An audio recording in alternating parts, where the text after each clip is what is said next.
a formless stillness called a nameless light.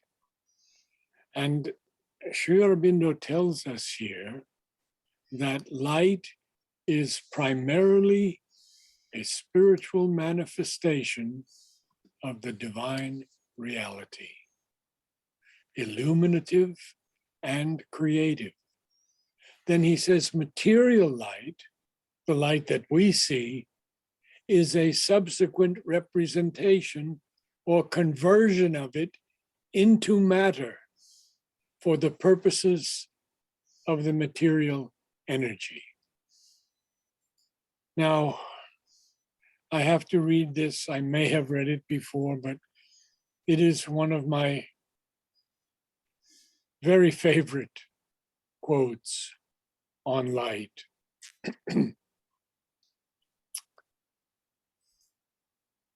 Our sense, by its incapacity, has invented darkness. In truth, there is nothing but light. Only it is a power of light, either above or below our poor human vision's limited range. For do not imagine that light is created by the suns. The suns are only physical concentrations of light, but the splendor they concentrate for us is self-born and everywhere. God is everywhere, and wherever God is, there is light.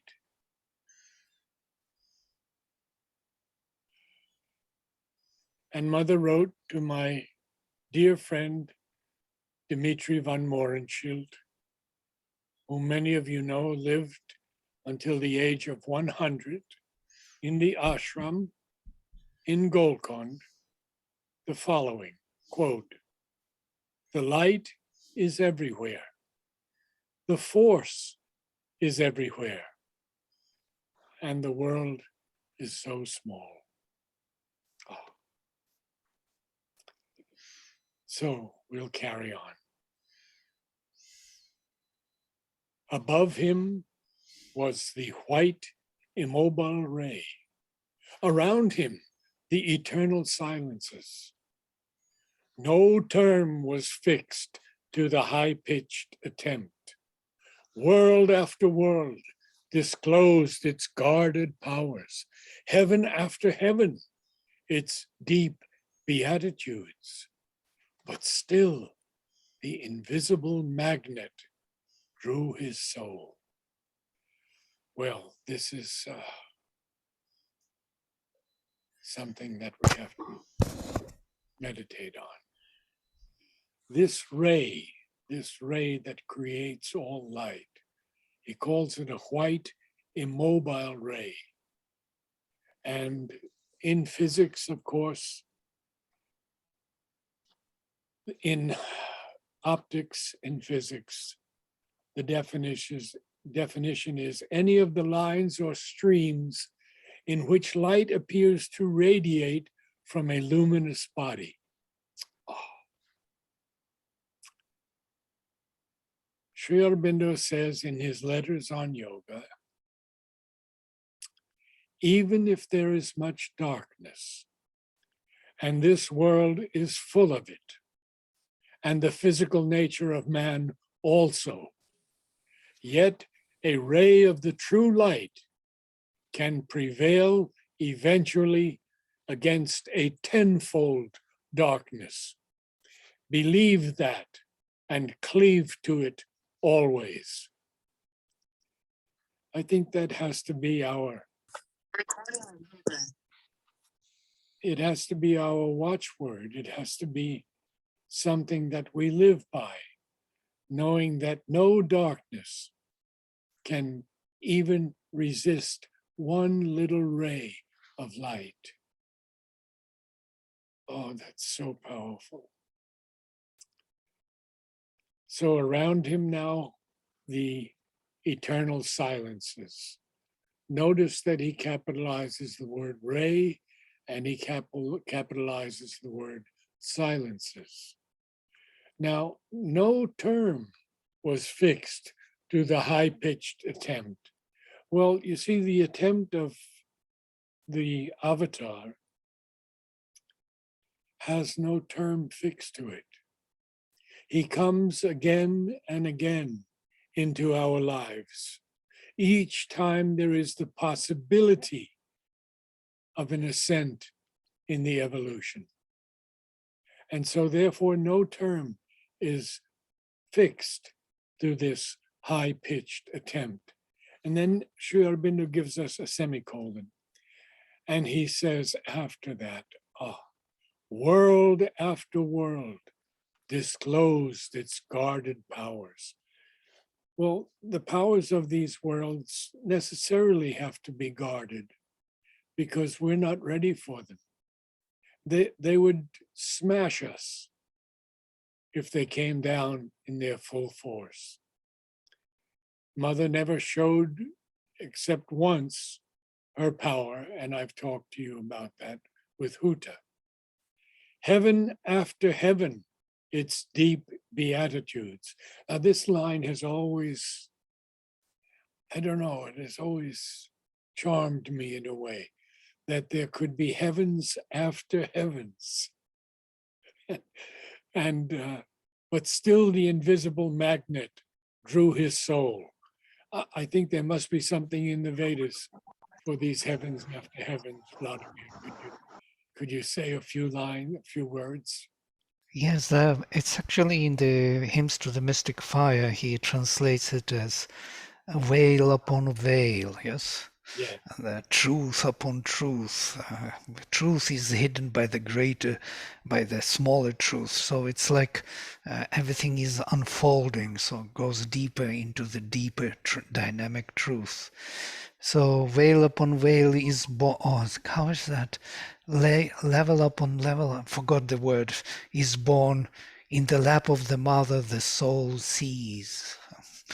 So these veils of the truth, of the dynamic truth, are hiding that our soul is in the lap of the mother, and there it sees.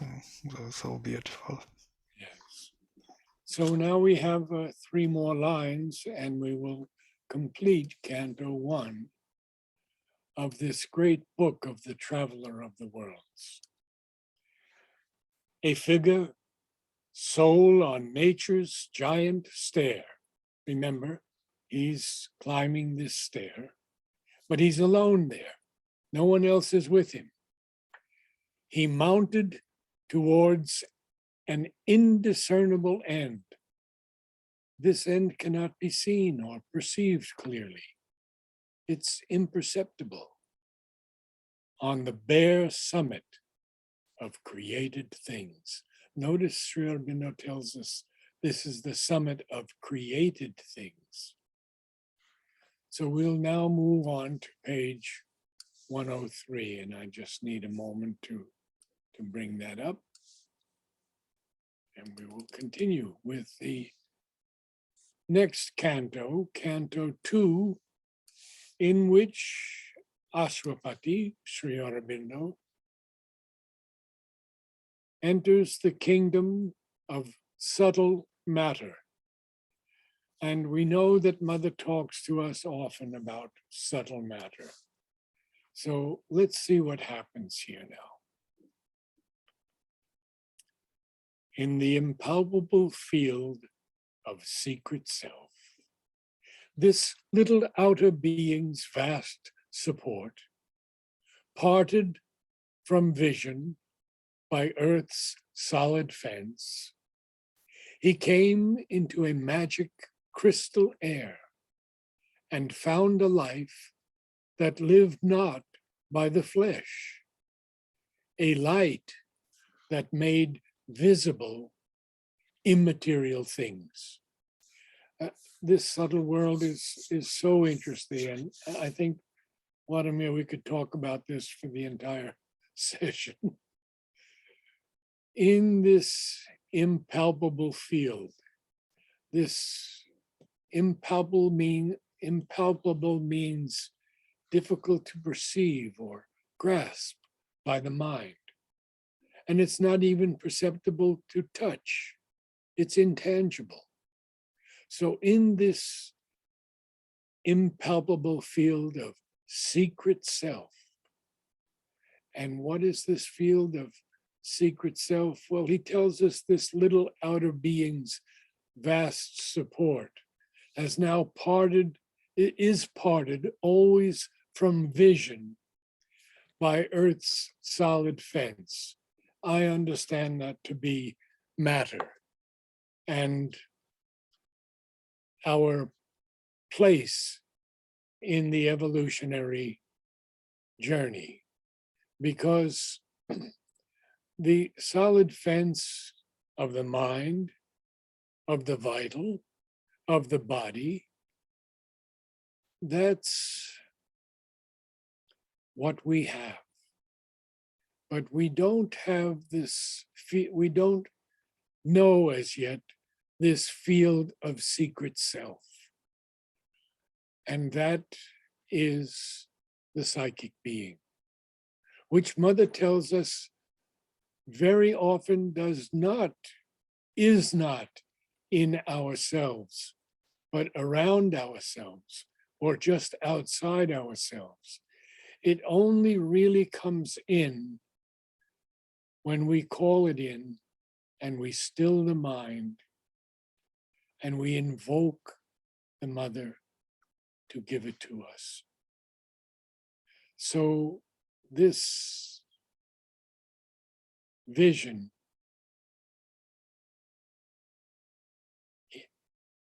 this little outer being's vast support,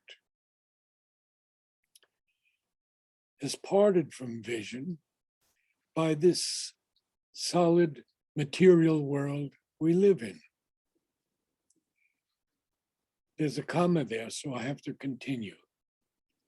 He came into a magic crystal air and found a life that lived not by the flesh, a light that made visible immaterial things. And we have to have the feeling of the mantric lines here. He came into a magic crystal air and found a life that lived not by the flesh, a light that made visible, immaterial things. So we have that made visible being an anapest, 3 beats in one. So he's coming now into this totally new area of subtle matter. And there's a magic crystal air there because he finds this life that doesn't have to live by the human body or in the human body. And he even sees a light that has made visible immaterial things. Immaterial, of course, is having no material body or form. So we'll continue on a little bit because this is so extraordinary, this place that he's coming into.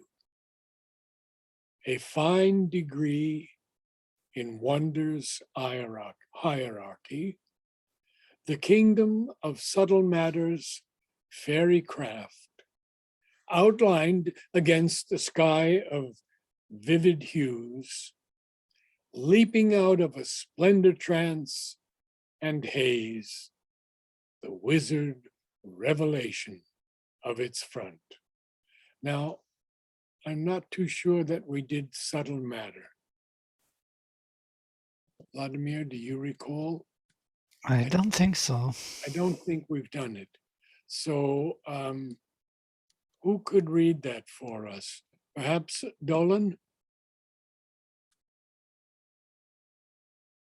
Or Soumya? Where do you want me to read? The definition of subtle matter from the lexicon. Do you have the lexicon? No. Well, then I have to send it to you. Please send me your email and I will forward the lexicon to you. Who has the lexicon and could read for us? Can I read? Surely.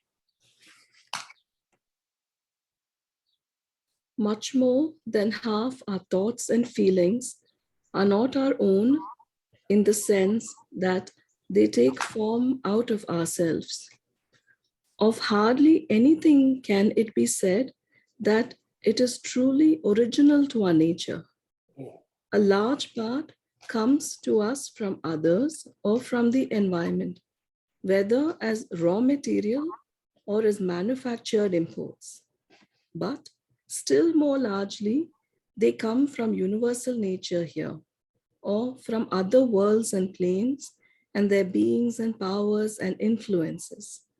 For we are overtopped and, and environed by other planes of consciousness, mind planes, life planes, subtle matter planes, from which our life and action here are fed or fed on, pressed, dominated, made use of for the manifestation of their forms and forces. The synthesis of yoga. let's stop there for a moment so we can go over this paragraph. It's so extraordinarily powerful. He says, first of all, more than half our thoughts and feelings are not our own. In what sense? In the sense that they take form out of ourselves. Oh, of hardly anything can it be said that it is truly original to our own nature. My gosh. And now, where does it come from then? A large part comes to us from others or from the environment. How does it come? Whether as raw material or as manufactured imports. What a line. But still, more largely, they come from universal nature, here or from other worlds and planes, and their beings and powers and influences. So, how does it come? A large part comes from the environment. We know that. It could be family, it could be education, but it comes as raw material or as manufactured imports. So we find that our thoughts are not really our own. And they even more largely come from universal nature. Then he says, here or from other worlds and planes. And in those other worlds and planes, they come from these beings and powers and influences. For we are overtopped and environed by other planes of consciousness, mind planes, life planes, subtle matter planes, from which our life and action here are fed. Oh my gosh. Or fed on, pressed, dominated, made use for the manifestation of their forms and forces. So please continue now. 2 more. Mind, therefore, is held by the Hindus to be a species of subtle matter in which ideas are waves or ripples, and it is not limited by the physical body which it uses as an instrument. Essays in Philosophy and Yoga. We'll talk about that later. Continue on, please. All that manifested from the eternal has already been arranged in worlds or planes of its own nature, planes of subtle matter, planes of life, planes of mind, planes of supermind, planes of the triune luminous infinite. But these worlds or planes are not evolutionary but typal. A typal world is one in which some ruling principle manifests itself in its free and full capacity and energy and form. Our, I'm sorry, a typal world is one in which some ruling principle manifests itself in its free and full capacity and energy, and form are plastic and subservient to its purpose. Its expressions are therefore automatic and satisfying and do not need to evolve. They stand so long as need be and do not need to be born, develop, decline, and disintegrate. Essays, Divine and Human. Wow. So the first essays in philosophy and yoga, he says that mind is held by the Hindus to be a species of subtle matter in which ideas are waves or ripples, and it is not limited by the physical body, which it uses as an instrument. In other places, Sri Aurobindo talks about these universal waves or ripples. One person may refuse it because of he's not interested in it. Another one may pick it up and it's a genius idea. And then that genius says, oh, I found this. This is mine. I created it. And Sri Aurobindo says, ego, sir, ego. It was not anything that we created. And the next paragraph is so wide, so vast. All that manifested from the eternal has already been arranged in worlds or planes of its own nature. Planes of subtle matter, planes of life, planes of mind, planes of supermind, planes of the triune infinite. Now, this is extraordinary. In other words, there is a planned arrangement by the eternal of all of these worlds and planes, which we can access as we grow in consciousness. Some of us can touch planes of subtle matter. Some of us experience planes of life and mind. A very few may experience planes of supermind, and even fewer planes of the triune, luminous, infinite. But then he tells us about these worlds or these planes, and he says they are not evolutionary, they're typal. And typal worlds are free, and they have very full capacity and energy. They're plastic and subservient to its purpose. And the expressions are therefore automatic and satisfying. They do not need to evolve. They can be there as long as they need to be. They don't have to be born, develop, or decline or disintegrate. Would you want to give us something from the Vedas, Vladimir? There is a state, I remember the line, state upon state is born. You know? So these are the states which do not need to evolve because they don't need to change, because they provide all the materials needed for evolution of the being. So we draw from them, we build on them. Yeah, they build us as a material substances. They invest into this being, and we select and combine them in evolutionary process and build an evolutionary being. Outlined against a sky of vivid hues, leaping out of a splendor trance and haze, the wizard revelation of its front. And then that line, that next line, that well, many lines, and I must read them. We'll go a little late today. A world of lovelier forms lies near to ours, where undisguised by earth's deforming sight, all shapes are beautiful and all things true.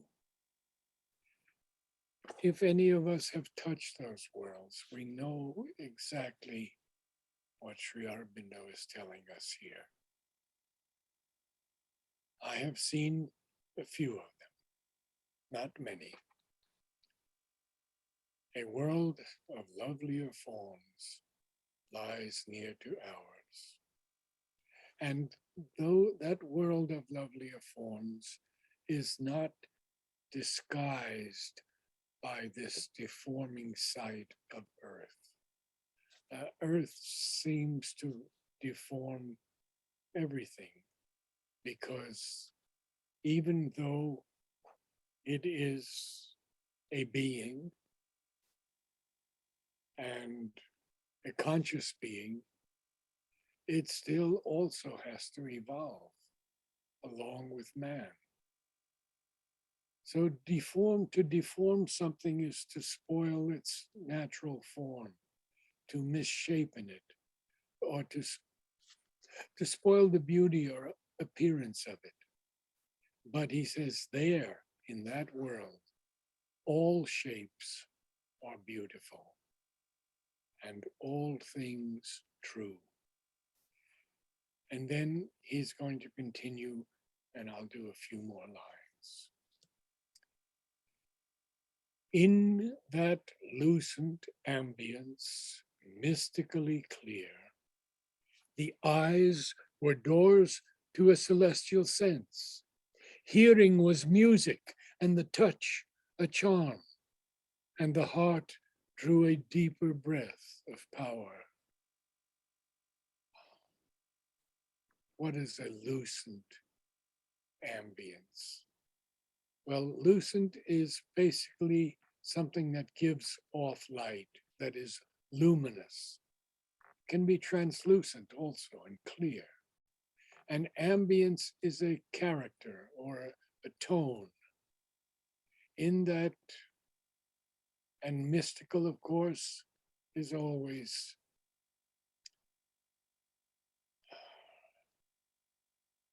not apparent to the intelligence or senses.